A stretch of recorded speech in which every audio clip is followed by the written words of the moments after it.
Trouxe para casa essas 3 coisas pelas quais tinha esperado tanto tempo, e isso mudou por completo minha maneira de orar. Até então, tinha orado em termos vagos, mas desse dia em diante jamais orei em termos vagos. Se Deus respondesse às suas orações vagas, você jamais reconheceria seu pedido como sendo resposta de Deus. Você deve pedir definida e especificamente. A paz de Deus, amados. Então, esse é um vídeo do David Young. E no vídeo de hoje, o David Young vai explicar o porquê você não está conseguindo. Você faz uma oração pedindo alguma coisa para Deus e muitas vezes nada acontece. Então, nesse vídeo, você vai entender o porquê que as coisas não estão acontecendo. O David Young vai contar a experiência dele, que ele pediu algumas coisas para Deus, passou dias, meses e nada aconteceu. Então, ele descobriu uma coisa, e essa coisa fez toda a diferença e fez ele conseguir as coisas que tanto ele queria naquela época. E ele vai ensinar tudo isso no vídeo de hoje. Já lembra de deixar aqui o gostei e se inscrever no canal. Muito obrigado e bora pro vídeo. Incubação, uma lei da fé. Deus jamais produzirá nenhuma de suas grandes obras a menos que a realize por meio de sua fé, da fé que deu a você. Supõe-se que você tenha fé porque a Bíblia diz que Deus deu a todos nós uma medida de fé. Você deve ter um pouco de fé, quer o sinta, quer não. Você pode tentar sentir a fé, mas quando você necessita de fé, ela se faz presente, está presente para seu uso, como o possuir 2 braços. Quando deles necessita, é só movê-los e usá-los. Não é necessário sentir que meus braços estejam pregados aos meus ombros para saber que os possuo. Há, contudo, certos modos pelos quais sua fé opera e o liga ao Pai Celestial que habita em você. A Bíblia diz que a fé é a substância das coisas que esperamos, substância que possui uma primeira etapa de desenvolvimento, de incubação, antes que seu uso possa ser completo e eficaz. Agora, você poderá perguntar, quais são os elementos necessários para tornar minha fé usável? Há 4 passos básicos no processo da incubação. Primeiro, a fim de usar sua fé, é preciso que você tenha a visão de um objetivo claro. A fé é a substância das coisas, coisas nítidas, que se esperam. Se tiver uma ideia vaga de sua meta, então estará fora de contato com aquele que pode responder à sua oração. É preciso que você tenha uma meta clara e definida. Aprendi esta lição de uma maneira muito especial. Tinha estado no ministério pastoral durante alguns meses e era tão pobre que não possuía bens materiais nenhuns. Era solteiro e vivia num quarto pequeno. Não tinha escrivaninha, nem cadeira e nem cama. Comia no chão, dormia no chão e estudava no chão.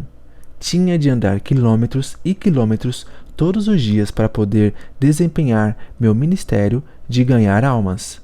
Mas um dia, enquanto lia a Bíblia, fiquei tremendamente impressionado pelas promessas de Deus. A Bíblia dizia que se tão somente eu colocasse minha fé em Jesus e orasse em seu nome, eu receberia tudo o que pedisse. A Bíblia também me ensinava que eu era filho de Deus, filho do Rei dos Reis e Senhor dos Senhores.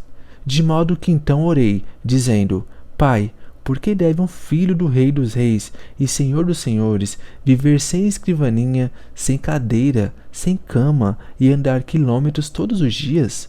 Pelo menos eu poderia ter um escritório humilde, uma cadeira em que sentar e uma humilde bicicleta a fim de sair a fazer visitas. Achava que, segundo as Escrituras, eu podia pedir essas coisas ao Senhor. Ajoelhei-me e orei. Pai, agora estou orando. Por favor, envia-me uma escrivaninha, uma cadeira e uma bicicleta. Pus toda a minha fé no pedido e dei graças a Deus. A partir desse momento, comecei a esperar a entrega dessas coisas. Passou um mês e não recebi resposta alguma.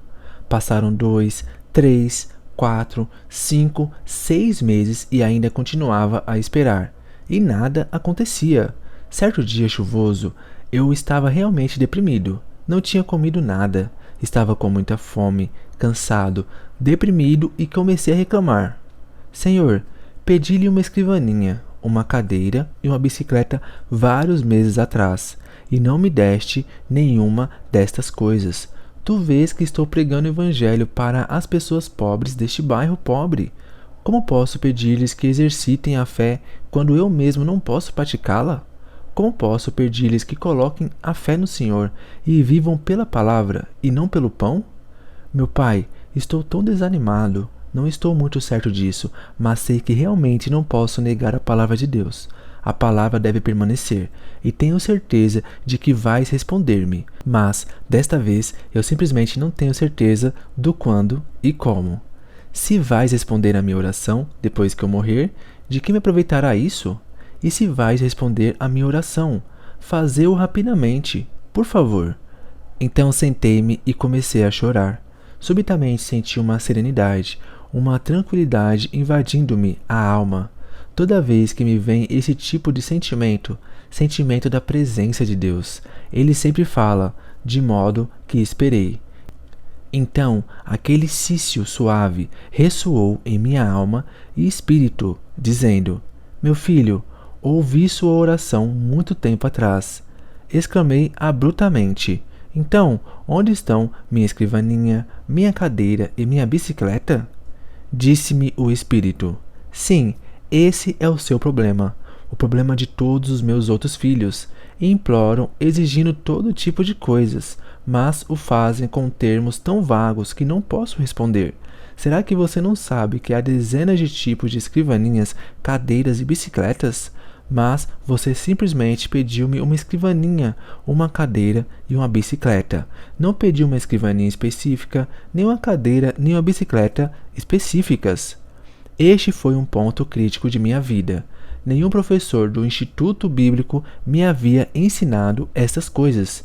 Eu tinha cometido um erro que resultou num abrir de olhos para mim. Então, disse eu: Senhor, realmente desejas que eu ore em termos específicos? Desta vez, o Senhor me levou para Hebreus, capítulo 11. A fé é a certeza de coisas bem específicas, que se esperam. Ajoelhei-me de novo e disse: Pai, sinto muito. Cometi um grande erro e te compreendi mal. Cancelo todas as minhas orações passadas. Começarei tudo de novo. Então, dei o tamanho da escrivaninha, que devia ser de mogno das Filipinas. Queria o melhor tipo de cadeira, uma cadeira de escritório, de aço, com rodinhas para que pudesse mover-me de um lado para o outro, como um manda-chuva. Falei-lhe, depois, da bicicleta. Dei muita consideração a esse assunto, porque há tantos tipos de bicicletas, coreanas, japonesas, formoseanas e alemãs. Mas, naqueles dias, as bicicletas coreanas e japonesas geralmente eram muito franzinas e eu queria uma bicicleta forte e maciça. E como as bicicletas de fabricação norte-americana são muito boas, orei dizendo: Pai, desejo uma bicicleta fabricada nos Estados Unidos, com algumas marchas para que eu possa regular a velocidade. Encomendei estas coisas em termos tão específicos que Deus não poderia cometer erro algum em entregá-las. Então, realmente senti a fé fluir do coração e regozijei-me no Senhor. Nessa noite, dormi como uma criança. Mas, ao despertar, às 4:30 da manhã seguinte, a fim de preparar-me para a reunião de oração matinal, repentinamente descobri que meu coração estava vazio. Na noite anterior, eu tinha toda a fé que há no mundo, mas enquanto dormia, a fé bateu asas e me deixou. Não sentia nada no coração. Disse: Pai, isto é terrível. Uma coisa é ter fé, mas é totalmente diferente conservar essa fé até receber a resposta. Este é um problema comum a todos os cristãos. Podem escutar por algum tempo a um pregador excelente e ter toda a fé que há no mundo enquanto ouvem, mas antes que cheguem a casa já perderam tudo. Sua fé bate asas e voa. Nessa manhã, lendo a Bíblia à procura de uma passagem especial para pregar, repentinamente meus olhos caíram em Romanos, capítulo 4, versículo 17. Deus, que vivifica os mortos e chama à existência as coisas que não existem. Meu coração pegou-se a esta passagem, e ela começou a queimar-me as entranhas. Disse a mim mesmo: Acho que podia simplesmente chamar à existência aquelas coisas que não existem como se existissem, como se já a possuísse. Eu tinha recebido a resposta ao problema de como conservar minha fé. Corri para a tenda que nos servia da igreja, onde as pessoas já haviam começado a orar. E depois de cantarmos alguns hinos, comecei a pregar. Expus-lhes essa passagem bíblica e disse: Irmãos, pela bênção de Deus, já tenho uma escrivaninha de mogno das Filipinas, uma linda cadeira de aço com rodinhas e uma bicicleta com marchas de fabricação norte-americana. Louvado seja o Senhor, já recebi todas essas coisas. As pessoas ficaram a olhar-me de boca aberta, pois sabiam que eu era totalmente pobre e gabava-me dessas coisas, e não podiam acreditar no que ouviam. Pela fé, realmente louvava a Deus, fazendo justamente o que a palavra de Deus ordena. Depois do culto, enquanto saía, 3 rapazes seguiram-me e disseram: Pastor, queremos ver suas coisas. Fiquei aterrado porque não tinha contado com a possibilidade de ter de mostrar minhas coisas. Todos os membros da igreja moravam em um dos bairros mais pobres, e se percebesse que seu pastor lhes havia mentido, meu ministério ali estaria terminado. E os jovens não estavam dispostos a voltar atrás. Achava-me em uma terrível situação, e comecei a orar. Senhor, desde o princípio essa não foi a ideia minha. Foi tua ideia que eu lhes dissesse isso. Simplesmente te obedeci, e agora estou em apuros. Falei-lhes como se fosse dono das 3 coisas. Que explicação posso dar-lhes agora? Tu precisas ajudar-me, como sempre tens feito. Então o Senhor veio em meu auxílio, e uma ideia começou a flutuar em meu coração, de modo que lhes disse resolutamente: Venham ao meu quarto e as verão. Todos foram e começaram a olhar ao redor, procurando a bicicleta, a escrivaninha e a cadeira. Disse eu: Não procurem essas coisas, eu lhes mostrarei mais tarde. Apontei o dedo para o Sr. Park, que agora é pastor de uma das maiores igrejas da Assembleias de Deus na Coreia. Apontei o dedo para o Sr. Park, que agora é pastor de uma das maiores igrejas das Assembleias de Deus na Coreia, e disse: Far-lhe-ei algumas perguntas. Se você puder responder as minhas perguntas, mostrar-lhe-ei todas essas coisas. Por quanto tempo você esteve no ventre de sua mãe antes de vir ao mundo? Ele colocou a cabeça e disse: Bem, 9 meses. Respondi então: O que fez você durante 9 meses no ventre de sua mãe? Cresci. Mas, prossegui, ninguém o via. Ninguém podia ver-me porque eu estava dentro de minha mãe. Então eu disse: Ainda no ventre de sua mãe, você era o mesmo bebê que nasceu para o mundo. Você respondeu corretamente. A noite passada, ajoelhei-me aqui e orei ao Senhor pedindo a escrivaninha, a cadeira e a bicicleta, e pelo poder do Espírito Santo, concebi essas coisas. É como se estivessem dentro de mim, crescendo neste momento. E são tanto escrivaninha, cadeira e bicicleta, como quando forem vistas pelas pessoas na época de sua entrega. Eles começaram a rir a mais não poder. Disseram: Esta é a primeira vez que já vimos um homem grávido de uma bicicleta, uma escrivaninha e uma cadeira. E saindo do meu quarto, começaram a espalhar por toda a cidade o rumor de que o ministro estava grávido de uma bicicleta, uma cadeira e uma escrivaninha. Mal podia andar pela cidade. As mulheres se juntavam olhando para mim e davam risadinhas. E alguns jovens travessos de minha igreja chegavam a mim no domingo, tocavam-me o estômago e diziam: Pastor, quantos meses faltam? Mas naqueles dias todos eu sabia que tinha tais coisas crescendo dentro de mim. Leva tempo, assim como a mãe leva tempo para dar à luz o filho. Sem dúvida alguma, as coisas que você pediu hoje levarão algum tempo antes que cheguem, mas você já está grávido delas, e no devido tempo as terá. Mantive-me louvando ao Senhor constantemente, e no tempo devido as 3 coisas chegaram, e chegaram exatamente como encomendadas. A escrivaninha era de mogno das Filipinas, a cadeira era japonesa, fabricada pela companhia Mitsubishi, e tinha rodinhas para que eu pudesse mover-me, e a bicicleta, de segunda mão, era norte-americana, e tinha várias marchas. Tinha sido de um filho de um casal de missionários norte-americanos. Trouxe para casa essas 3 coisas pelas quais tinha esperado tanto tempo, e isso mudou por completo minha maneira de orar. Até então, tinha orado em termos vagos, mas desse dia em diante jamais orei em termos vagos. Se Deus respondesse às suas orações vagas, você jamais reconheceria seu pedido como sendo resposta de Deus. Você deve pedir definida e especificamente. O Senhor não se agrada de orações vagas. Quando o cego Bartimeu, filho de Timeu, veio correndo em pós de Jesus Cristo, clamou: Filho de Davi, tem compaixão de mim. Embora todo mundo soubesse que ele estava pedindo a cura de sua cegueira, Cristo perguntou: Que queres que te faça? Cristo deseja pedidos específicos. Disse Bartimeu: Senhor, desejo ver. Jesus respondeu: Seja feito segundo a tua fé. Os olhos de Bartimeu foram abertos, mas até que ele pedisse especificamente a cura de sua cegueira, Cristo não pronunciou a cura. Ao trazer sua petição ao Senhor, venha com um pedido específico, com um objetivo definido, com uma meta clara. Certa vez eu visitava uma igreja e depois da pregação, a esposa do pastor pediu-me que fosse ao escritório. O pastor perguntou: Show, você poderia orar por essa senhora? De que necessita ela? Perguntei. Bem, ela deseja casar-se e ainda não encontrou marido.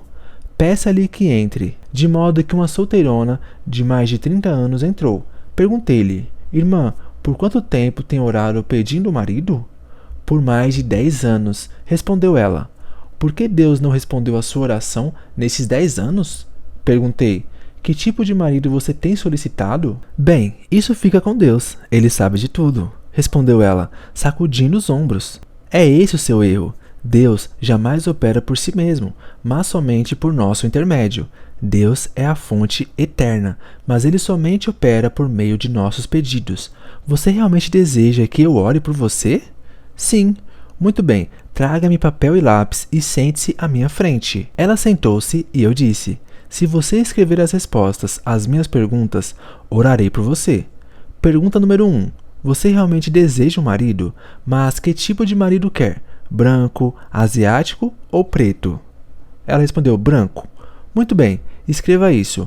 Número 2. Você deseja que seu marido tenha 1,80 m de altura ou pode ele ser mais baixo? Desejo um marido alto. Escreva isso. E número 3.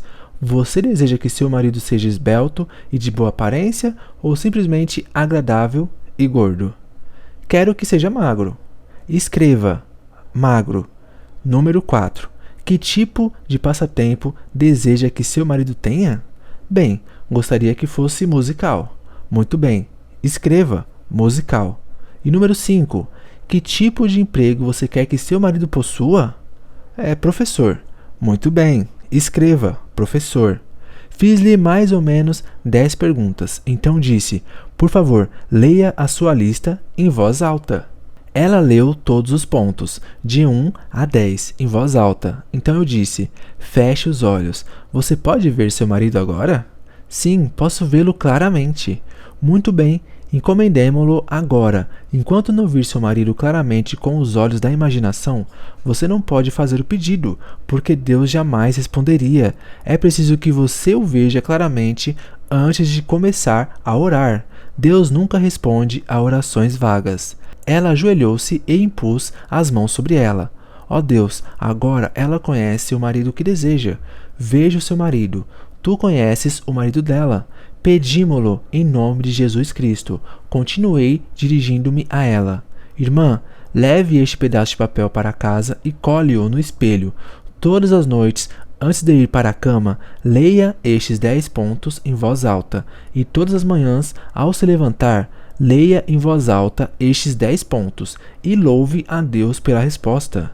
Passou-se um ano, e aconteceu de eu estar passando por essa cidade novamente, quando a esposa do ministro me telefonou. Disse ela: Pastor, será que o senhor pode vir almoçar conosco? É claro que posso. Fui almoçar com eles. Assim que cheguei ao restaurante, ela disse: Ela se casou. Ela se casou. Quem é que se casou?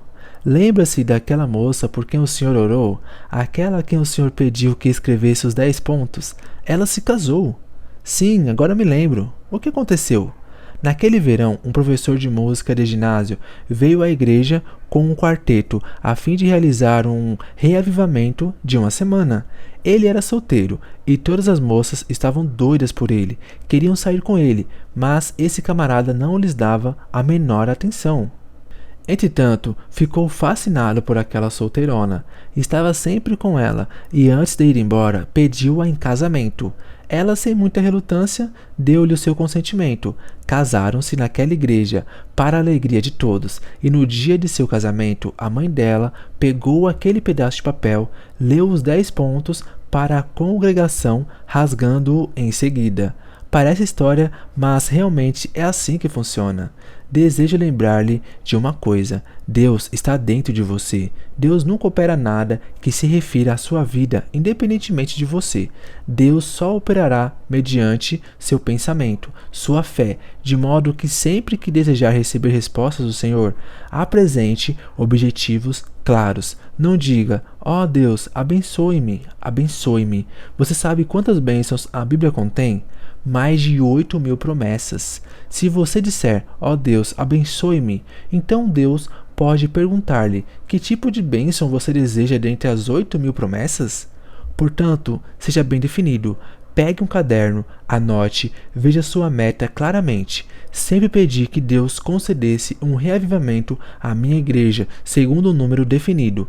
Em 1960, comecei a orar: Deus, dá-me 1.000 membros todos os anos. E até 1969, 1.000 membros foram acrescentados à igreja todos os anos. Mas em 1969, mudei meu coração. Se Deus pode dar 1.000 membros por ano, por que não pedir que me dê 1.000 membros por mês? De modo que desde 1970 comecei a orar.